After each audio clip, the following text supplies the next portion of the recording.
This is Mike Tatarsky, host of the Vietnam Weekly podcast and author of the Vietnam Weekly newsletter, coming to you from a rather damp Ho Chi Minh City. I do want to apologize for the irregular schedule lately. I've got a lot going on at the moment, and it's been really tough to line up schedules with other very busy people. I'd like to be able to say that the podcast will be back to a weekly cadence soon, but to be honest, I think that's unlikely for now, especially as I've got a 2-week trip to the U.S. coming up in July. Thank you for your patience in advance. Today's episode revisits Vietnam's energy ambitions, something I last touched on exactly 1 year ago with Giles Cooper. Since then, the government has approved the revised Power Development Plan 8, which includes a huge increase in solar power goals through 2030, while pushing offshore wind development into the next decade and reintroducing nuclear energy to the mix after it was abandoned in 2016. Of course, there's been a lot else going on, so there's always plenty to discuss when it comes to energy and issues surrounding it, and this episode covers a lot of ground as a result. My guests are Thomas Jacobson, Managing Director at Indochina Energy Partners, and Angus McEwen, Managing Director at Monsoon Carbon. We discuss the key points of the revised PDP-8, progress on transmission and the national grid, liquefied natural gas development, something that you may see in conversations about tariffs with the U.S., current issues and opportunities around solar and onshore wind, renewable energy certificates, and voluntary carbon credits, along with Vietnam's efforts to launch a domestic carbon trading system, the revival of nuclear energy plans that I just mentioned, and what to look out for in the coming years. As always, if you have any comments, feedback, or guest ideas, get in touch at matatarsky@gmail.com. Let's get to my conversation with Thomas and Angus. Thomas and Angus, thanks for coming on the podcast. Thanks for having us. Yeah, thank you for having us. Absolutely.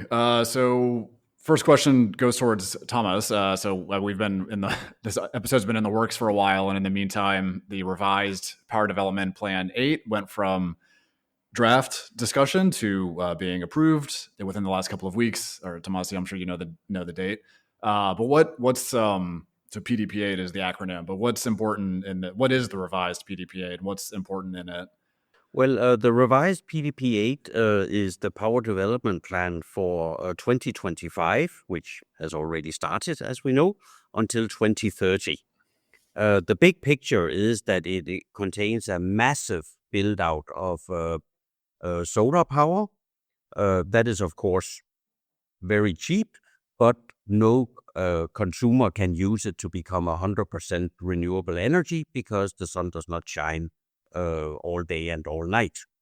It also has a massive build-out of onshore and nearshore wind, which is also cheap and is better suited for consumers to become 100% renewable.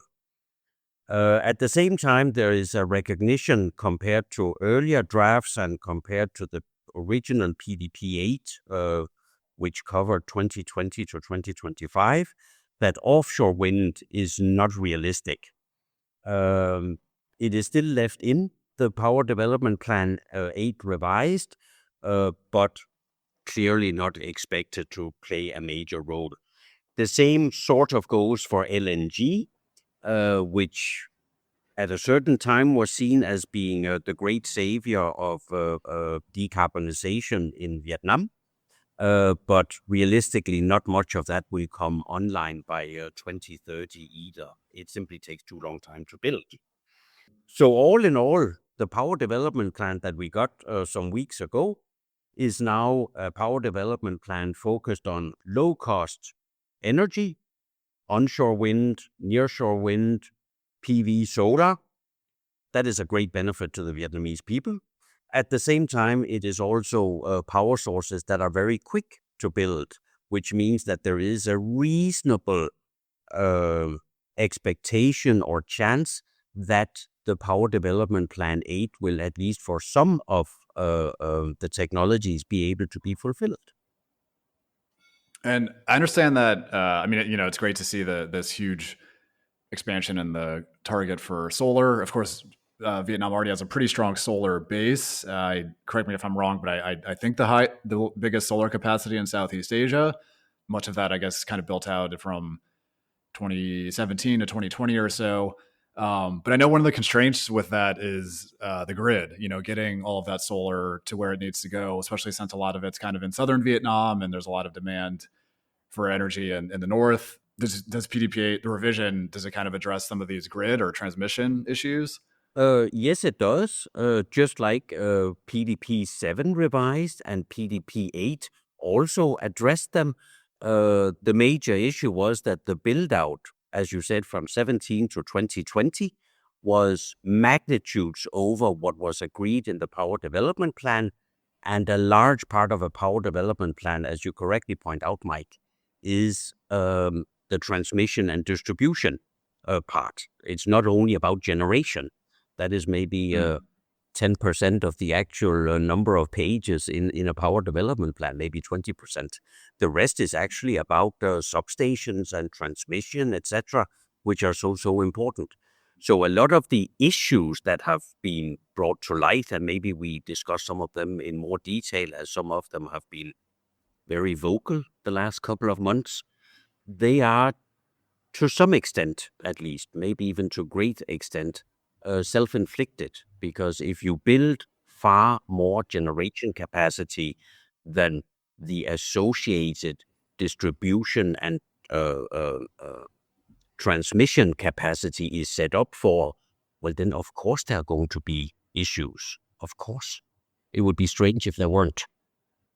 Okay, so you mentioned offshore wind at the start. Maybe focus briefly on a couple of things that have been pushed back. I know the original PDP8 had, I think, a few gigawatts of offshore wind envisioned by 2030 or something along those lines. And now, again, as you said, it's been pushed to the next decade. Why has that been such a challenge to get off the ground, or the ocean floor, if you will? Well, that's not a Vietnam-only problem. If you look at offshore wind, there are probably just as many projects that are currently being cancelled, both in the UK and obviously in the US at the moment, as there are new projects being awarded. So that's not a Vietnam-only thing. Costs have remained relatively high on offshore wind.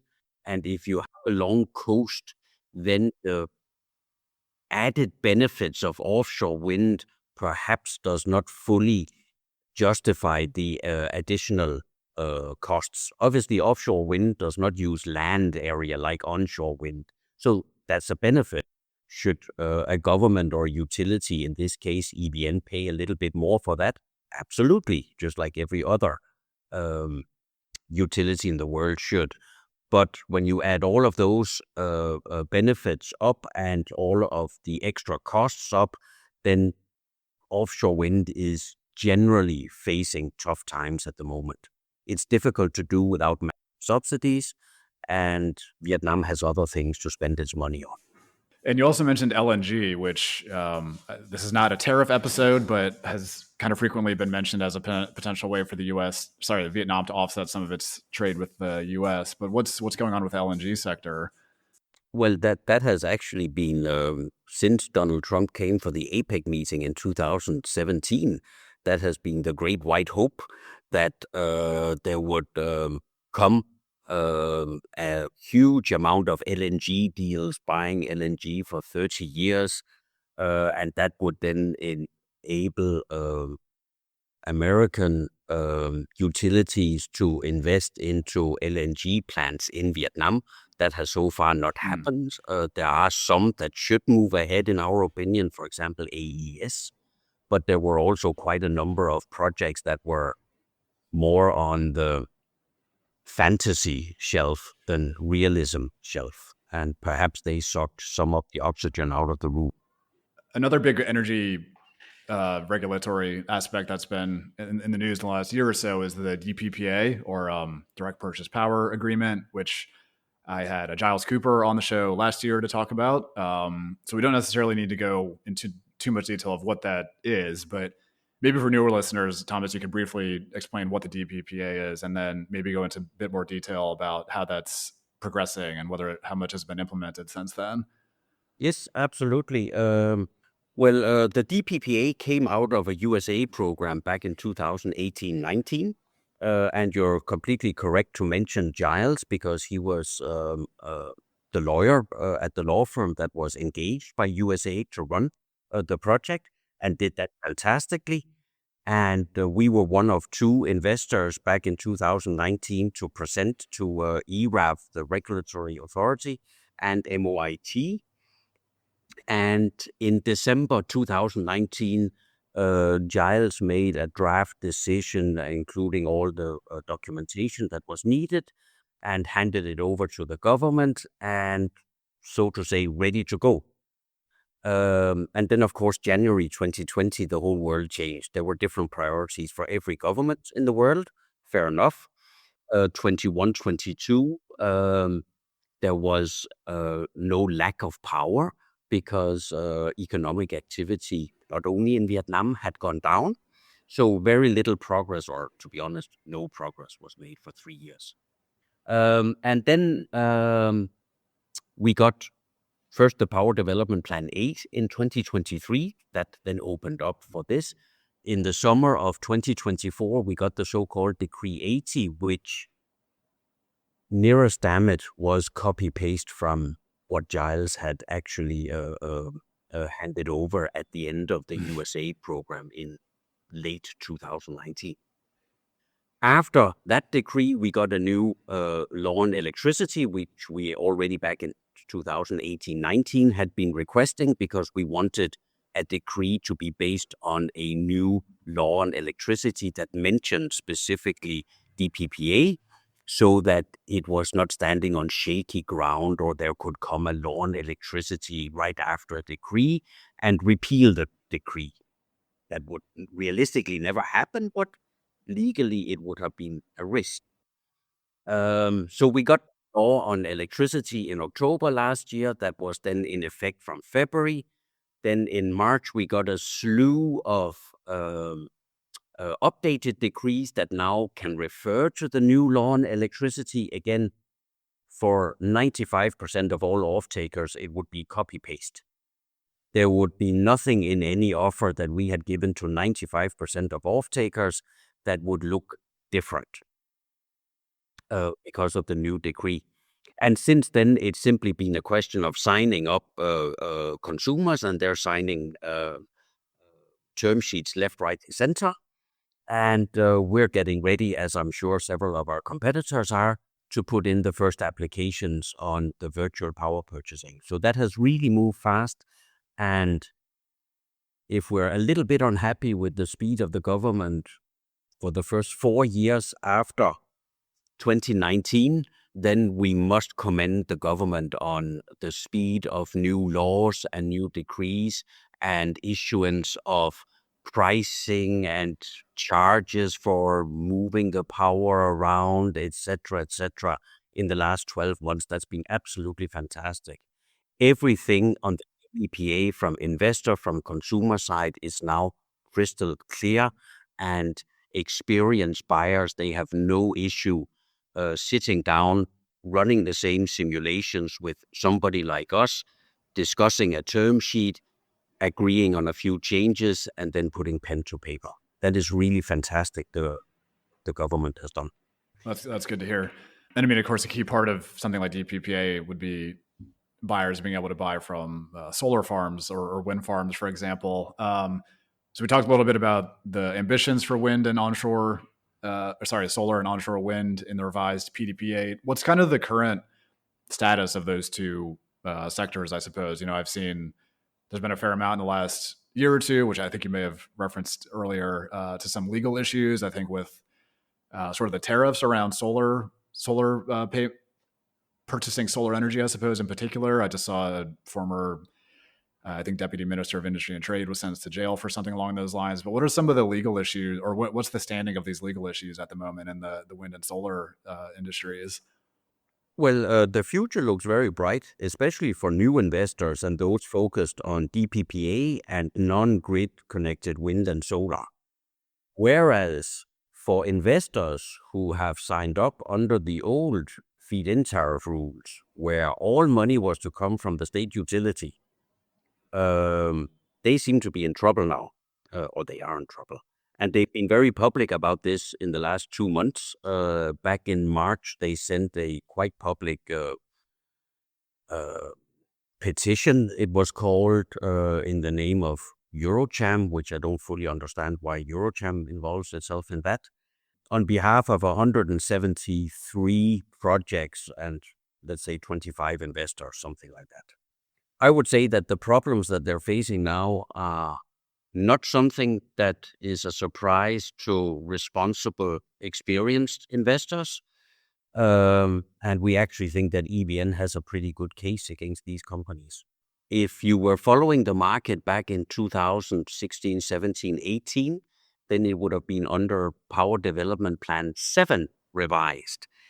And that contained numbers or quantities, capacities for onshore wind and for PV solar that were very small and were overshot by magnitudes. So that these companies or investors now, as we were discussing before, you have to have transmission and generation follow each other in some form, maybe not one-to-one, but there has to be some connection between them. That there now is so much generation for which the transmission was never planned at that time. So Angus, I do want to bring you in here. So I know your work's a bit different from what Thomas works on, but your company, I know, among other things, works with renewable energy certificates or RECs. Obviously, we've been talking about renewable energy a lot here. So I was wondering if you could kind of just explain what RECs are, and then maybe how they work in Vietnam currently. Sure. So firstly, Monsoon Carbon, which is my company, we provide renewable energy certificates and also voluntary carbon credits. And those are both solutions for decarbonizing, which we all know is a big thing these days. Everyone wants to go net zero. But it's also a way for renewable energy power plants to earn a little extra revenue because they've got this zero emission green electricity. So the renewable energy certificate market really didn't appear globally. I mean, there were domestic schemes. There's a domestic scheme in several countries, including the US and Europe. But then they had this sort of everywhere else scheme set up, saying, okay, well, we should do this in other countries. And so there's a voluntary IREC standard that's run by a non-profit foundation that's set up. So IREC is International Renewable Energy Certificate, to facilitate this and enable this in other countries for voluntary buyers. So what a renewable energy certificate does is it basically recognizes that there is a difference between electricity from fossil fuels. We could call that brown electricity, which comes along with a lot of greenhouse gas emissions. And then the other option, which is green electricity from solar, wind, hydro, etc., which has got zero emissions or neutral emissions in the case of biomass. And that some consumers wish to buy green electricity. They prefer to buy green electricity for their own decarbonization goals, usually for voluntary reasons. And in many places, including Vietnam, that's not possible. When you buy your electricity from EVN, you're getting the electricity from the grid, which comprises coal, gas, diesel, oil, and also renewable energy. And the net grid emission factor, the amount of greenhouse gas emissions per megawatt hour is around about 0.73 or something, 0.73 tons of carbon dioxide equivalent per megawatt hour on average from that grid. So when you're doing your carbon footprint and you're consuming, say 1,000 megawatt hours, then you're going to have 730 tons of greenhouse gas emissions created as a result of that. So many consumers wish to switch to renewable energy, to green energy, and sometimes you can't do that directly. EVN doesn't provide that option, for example, and building your own power plant is not feasible. And before the DPPA came along, that was also not possible to have a direct power purchase agreement with a solar farm, for example. So the idea of the REC, the Renewable Energy Certificate, is that they separate the electricity from the green attribute of the electricity, or the zero emission attribute. So the electricity will be sold to EVN and you'll still buy and get your electricity the physical electricity from EVN. But then for every megawatt hour that you produce from a renewable energy power plant, you also have a renewable energy certificate, which is the green attribute or the environmental attribute of that megawatt hour, and that can be traded separately to the electricity. So, for example, if you've got a factory in Vietnam and you want to reduce emissions from your electricity consumption, you continue to buy electricity from EVN, and then you also buy some renewable energy certificates from a solar farm or a wind farm or a hydropower plant in Vietnam, and you match that back up with your electricity, and then you're able to claim that, okay, I drew the electricity from the grid, but it actually came from that solar farm over there because I have the renewable energy certificate to make that claim. So that's how it works, and it's actually taken off. Globally, it's really growing really fast. I think the IREX standard's now across 60 countries, and the number of RECs every year is really growing really rapidly. One of the attractions is that it is a way to reduce emissions rather than offset emissions. You're actually not, you're switching to renewable energy virtually. So that way you're actually reducing your emissions from electricity consumption. And of course, everyone now, the focus is on reducing emissions as much as you can before you offset. So that's one of the reasons. And the other reason is it's really simple. It's really simple, really flexible. And in many cases, like Vietnam, very cheap to do that, for now at least. So yeah, it's really taken off. Yeah, I don't know how many, I think we're selling how many RECs in total in Vietnam, but it's probably over 10 million RECs a year now being sold. And do you know off the top of your head, is that mostly like FDI manufacturers, or what's kind of I guess customer breakdown?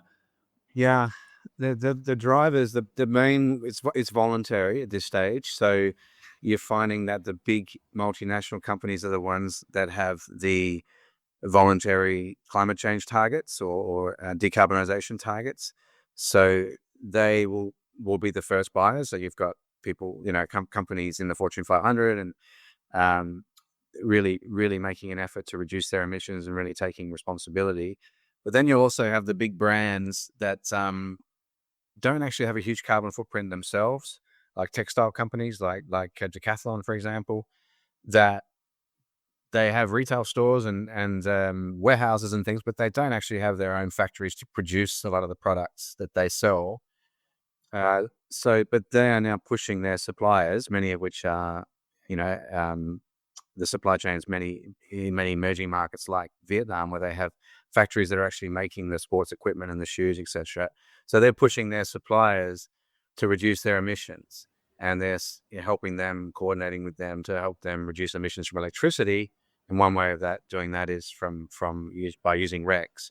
So it's still being driven mainly by the big multinational companies and the more carbon conscious ones, but is actually being pushed down to their supply chains as well. And so we're actually selling many RECs directly to factories that didn't really know what a REC was until they were told they needed to do something about it. Okay, interesting. So you mentioned carbon credits, which I want to get to a little bit in a minute. I mean, are RECs kind of complementary to those, or are they seen as an alternative, or what's kind of the relationship between the two? Yeah, so RECs you can only do, it's only in relation to electricity. In other words, this is a certification or verification that this megawatt hour of electricity came from a renewable source, and therefore there are zero emissions. So on your carbon footprint for a REC, your emissions from electricity, you can put a 0 for anything that you have a REC for. You can say this came from renewable energy, so there's 0 emissions. For a carbon credit, it's really an offset, and you're really claiming a negative number. And of course, it's not just electricity. So you could have carbon credits from energy efficiency, from methane avoidance, from gas leakage reduction, from forestry. So there's any sort of project that reduces greenhouse gas emissions or avoids or removes greenhouse gas emissions can claim carbon credits, which is different to RECs, because RECs is purely electricity. So you can use a carbon credit to offset your emissions that you're unable to reduce yourself. So you can invest in the credits from a forestry project anywhere in the world and say, okay, they reduced emissions over and above what would happen in the business as usual case. So we're going to buy those credits, and then we can use those as a negative number on our carbon footprint. So we have them like a minus 10,000 to offset our own emissions, so to bring down the number to net zero ultimately. So you can actually get carbon credits from a renewable energy project, but only in the cases where you can show that this solar farm or this wind farm would not have been built in the business as usual case, and then only got built because of the carbon credit revenue that they were able to get. And the credits are related to, if they didn't have this wind farm that's producing zero emissions, the electricity would have been generated in the national grid instead. And that national grid is 0.7 tons of carbon per megawatt hour. So you've saved 0.7 tons of carbon per megawatt hour by generating wind energy instead of electricity through the fossil fuels power plants in the grid. So it's displacing the emissions that would have otherwise occurred from generating that electricity in the business as usual case.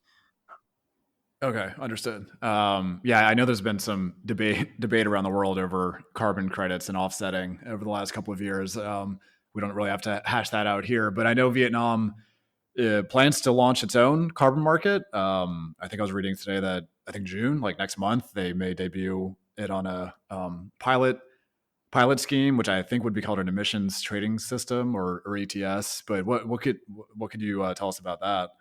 Yeah, it's really interesting. It's not just Vietnam. We're pretty much around the region. Thailand's had one for a while. Malaysia's starting to implement theirs. Indonesia's talking about one. You got a carbon tax in Singapore. So it's happening broadly across many countries, and it has happened around the world. There's dozens of these schemes.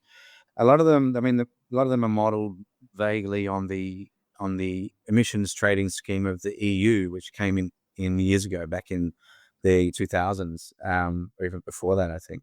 So basically, it works as a cap and trade. So you have you identify your biggest sectors that are emitting greenhouse gases, and the companies within that, and you give them an allowance of emissions. So they're allowed to emit up to that amount, and then beyond that, they start getting penalized or taxed. But they're also able to trade a little bit amongst themselves to meet their quota or their allowance. So it's emissions trading scheme. So Vietnam's pilot scheme will come in next month. It's still in the pilot phase until 2029. There'll only be 150 major emitting companies that will be implicated in the power, cement, and steel sector.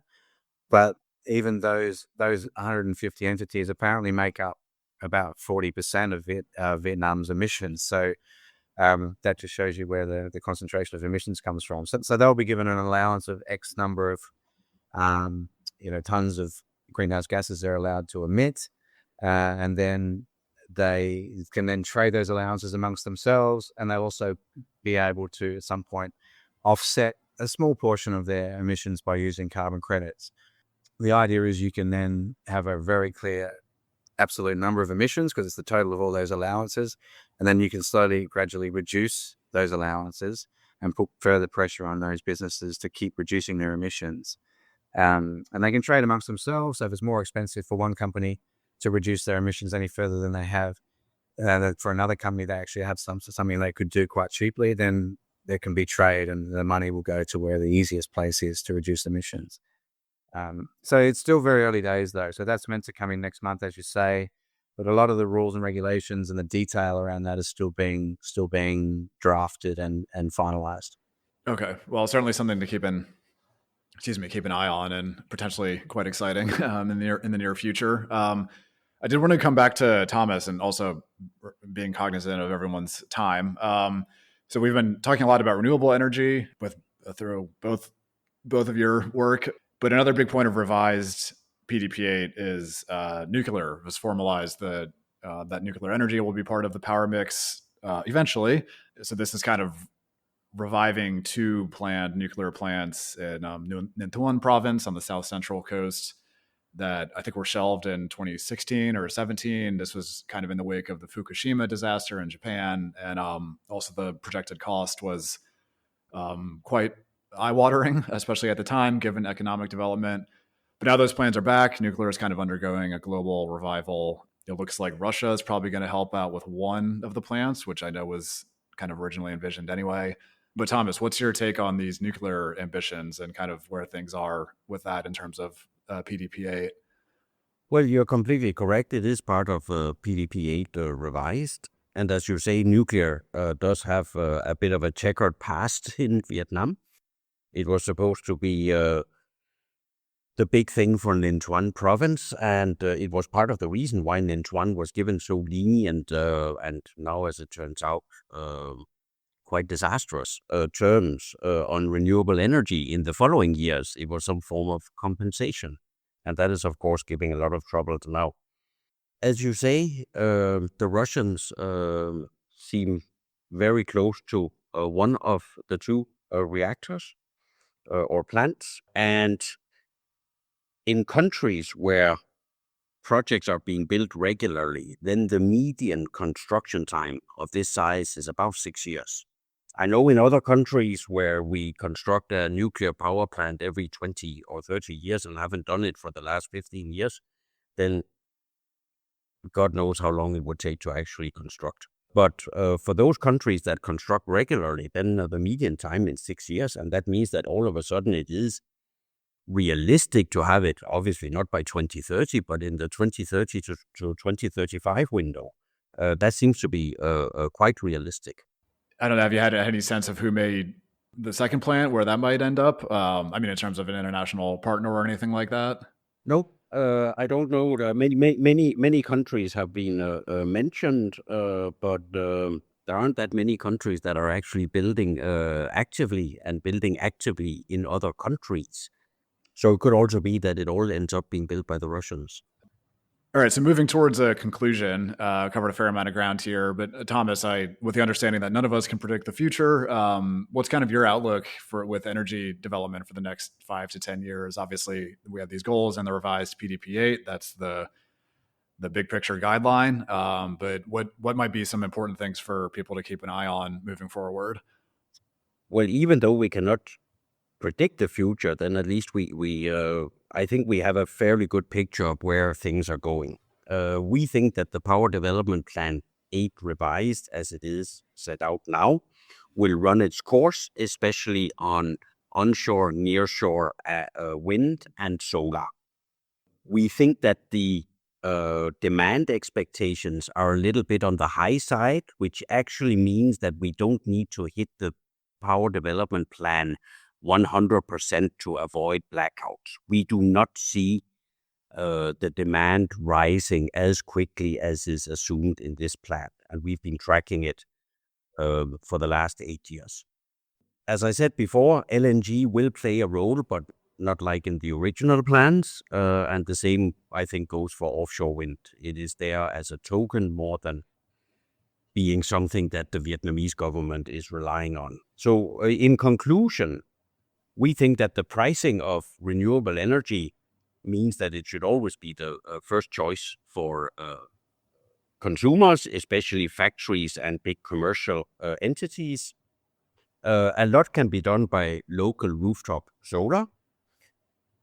In addition, with the virtual component of the DPPA, it is possible to go from, let's say, 20% renewable energy to 100% renewable energy, and at the same time hedge your future pricing of electricity, which means that you're getting both savings and green power over these two schemes. That is very strong. And the DPPA, which I know is a little bit of a baby for me, and we've been waiting for it for a long time to come along, but it does offer the ability to go 100% green and to have environmental attributes of the absolute highest international standards, which includes ensuring that the power source you are buying from is additional and not just that you are reassigning the environmental attributes. That is very important for especially the very big multinationals. So we get all of that and we get a cost saving. So our view on the Power Development Plan and all the laws that have been set out by the government is what's not to like. It's fantastic work by the government. Yeah, it's been really interesting to see it. I know it can be easy to be skeptical about things like, building nuclear power plants and the timeline that's been discussed, but I think we're seeing, with the current leadership, they're certainly willing to be very bold in their decisions, and certainly what they've been talking about, action in some cases remains to be seen, but I think a lot of people are pretty excited. And I think we pretty much got through this whole conversation without mentioning coal, which is impressive, which of course is not going away, but it is great to see these renewable goals in moving forward. So yeah, Thomas, Angus, thanks so much for coming on. Maybe some of the solar will mean more opportunities to buy RECs from Angus in the future, but lots going on in these sectors. So we'll keep an eye on PDP8 and what's going on with that, the launch of this pilot carbon trading scheme. So lots to keep an eye on. And I appreciate both of you joining and sharing your expertise today. Thank you very much, Michael. Thank you very much, Mike. It was a pleasure. That's it for this episode of the Vietnam Weekly podcast. Thank you so much for listening. Please rate or review the show on your preferred podcast platform and let other people know about the show. See you next time.